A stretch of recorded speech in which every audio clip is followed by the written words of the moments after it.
Fast-paced man ang kwento, hook na hook pa rin ang marami sa sunod-sunod na pasabog sa Afternoon Prime series na Akusada. Marami pang dapat abangan ayon sa cast. Pakichika kay Nelson Canlas.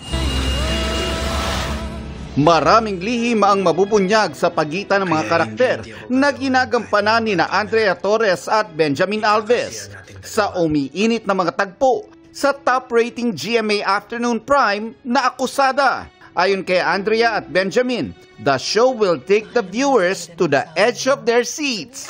Kailangan nilang abangan yung scene na yon na ano ba, mahuhuli na ba siya, mabubuking na ba siya, anong magiging reaction ng pamilya niya, paano na yung magiging buhay niya after nun. Mabibigat yung mga scenes namin talaga lately. Pinagandaan po talaga siya. Naninibago man ang dalawang bida sa bilis ng kwento ng kanilang serye. Nagdudulot daw ito ng excitement sa kanila sa tuwing matatanggap nila ang kanilang scripts. At ang mas mahalaga raw, ikinatutuwa ito ng kapuso viewers. Natutuwa nga kami kasi nakikita namin sa comments na na-appreciate nila yung bilis ng story, na hindi daw sila hanging. Kumbaga, siguro mga 2-3 araw lang tapos nasa-solve na agad kung ano man yung mga questions nila sa utak nila.